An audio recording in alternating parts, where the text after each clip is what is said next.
Inc. is among the most prominent brands in the world. It has been very successful since its inception back in 1976. As of February 2024, the company has a market cap of $3.49 trillion. If it were a country, it would be ranked as the 13th largest economy in the world. So, how exactly did Apple become so successful? What are some of the reasons why it's worth nearly $3.5 trillion? Well, if you want to find out, stay tuned till the end of this video. Taking a look back, Apple Computer Inc. was founded on April 1st, 1976 by Steve Jobs, and Ronald Wayne. Steve Wozniak was the brains of the operation. He developed Apple's first computer, called the Apple I, at the time. Computers were not mainstream, and most people had no idea what they were used for. But Wozniak believed that the average person would eventually own a computer just like they own a television. He assembled the Apple I in his garage and sold it to hobbyists for around $666.66. To make a profit, the parts had to be assembled by the buyer themselves. Around 200 Apple I computers were sold. After seeing the demand, Wozniak decided to make a more refined version of the computer. This computer would be called the Apple II.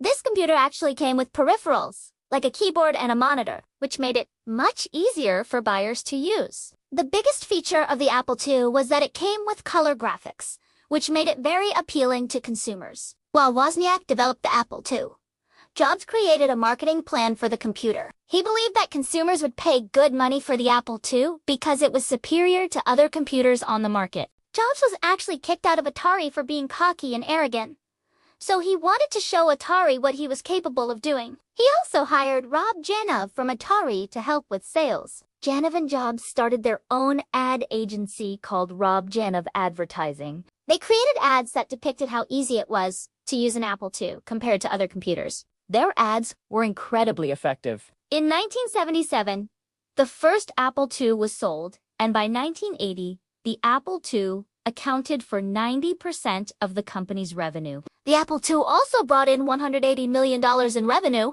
With such impressive momentum, Jobs and the team decided to take Apple public in December of 1980. Apple stock was initially offered at $22 per share, and the company raised $100 million from the IPO. This was one of the largest IPOs in American history. Given that the company was doing so well, many analysts expected Apple to continue its upward trajectory. But the reality was much different than what analysts had expected. In 1983, Apple released the Lisa, which was a revolutionary computer for the time. The Lisa came with a full-fledged GUI, which changed how people interacted with computers. Most computer users were only able to type commands into the computer in order to get them to work. But Jobs envisioned a world where people could interact with computers through graphics. Users could double-click files to open them and even drag and drop files. This was extremely revolutionary at the time. However, the Lisa came with a price tag of $9,995, and most customers could not afford it. Only about 10,000 Lisas were sold during its first year on the market. As a result, Apple began losing money. To make matters worse, Jobs was not happy with the direction that the company was heading in. He wanted to create a cheaper version of the Lisa called the Macintosh, but management rejected his proposal. This caused Jobs to clash with management, and he was eventually fired from the company in 1985. Jobs didn't just leave Apple empty-handed, though. He walked away with $378 million, which gave him enough money to found another computer company. But more on that later. After Jobs left, the company's revenues stagnated, and it began to lose a lot of money. Apple's main problem was that it couldn't compete with IBM-compatible PCs. The issue was that these PCs ran on Microsoft's operating system, which offered similar functionalities to Apple's macOS, and they cost far less. To make matters worse, Microsoft's OS was constantly being copied by other PC manufacturers, so Apple's advantage was quickly eroded. By 1996, Apple was actually losing $69 million.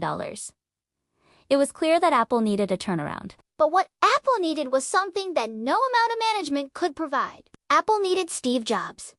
Jobs was contacted by Gil Amelio, who was the CEO of Apple at the time, and was asked to consult with the company. Jobs agreed but soon realized that there wasn't much he could do as an advisor. So he convinced the board to buy out his shares of Next, which would allow him to come back to Apple as interim CEO.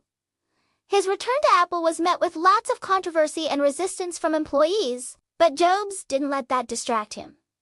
He focused on improving Apple's core business. He cut out unsuccessful projects, lowered the price of the power Macintosh, and strengthened relationships with key suppliers. His efforts paid off and Apple's revenue increased to $11.1 billion. But Jobs knew that this wasn't enough. He had much bigger plans for the company. In 1998, Apple launched the iMac G3.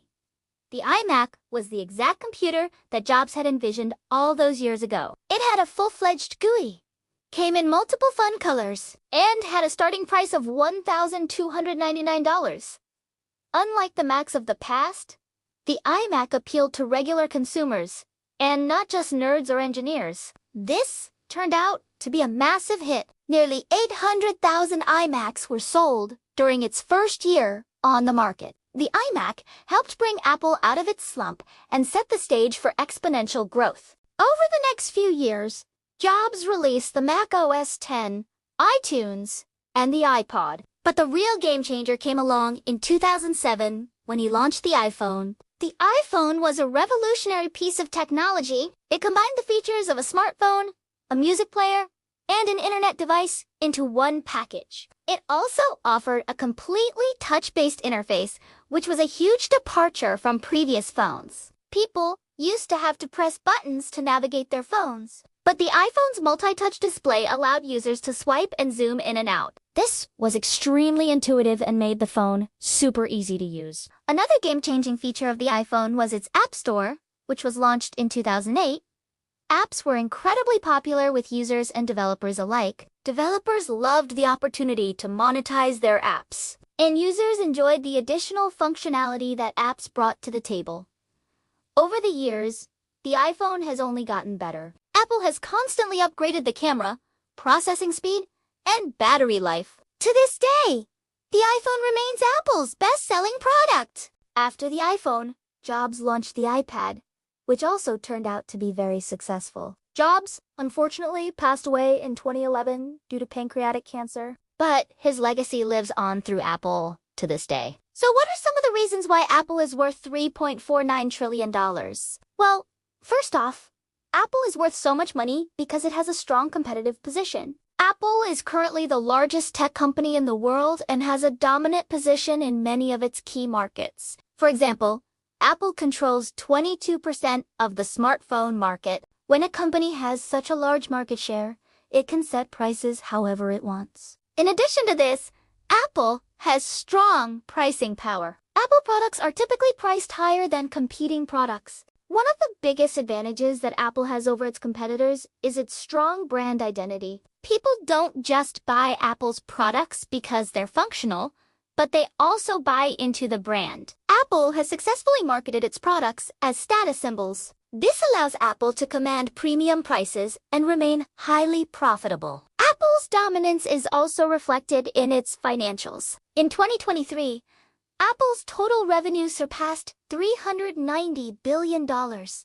driven by strong iPhone and services sales. Its net income of $225 billion reflects its impressive profitability. These figures demonstrate Apple's ability to generate substantial revenue and profits, solidifying its position as a leading player in the tech industry. Despite recent challenges like the decline in smartphone sales, Apple's diverse portfolio of products and services has allowed it to adapt and remain resilient in a rapidly evolving market. Another reason why Apple is worth so much money is because it has a strong ecosystem. Once a customer gets into Apple's ecosystem, it's extremely hard to get them to switch to a different brand. This is because Apple's products and services are tightly integrated. For example, if you have an iPhone, it's likely that you'll also have an Apple Watch, AirPods, and an iPad. Apple also has a strong network effect. This means that the more people who use Apple's products and services, the more valuable those products and services become. For example, iMessage is far more useful if all of your friends have iPhones as well. In addition to this, Apple's ecosystem locks customers into using Apple's services, which are incredibly profitable. In fact, Apple's services business is now larger than its hardware business. All in all, Apple is one of the greatest companies that has ever existed. It has managed to innovate time and time again, and it has managed to stay relevant for several decades. Considering all of this, it's pretty obvious why Apple is worth nearly $3.5 trillion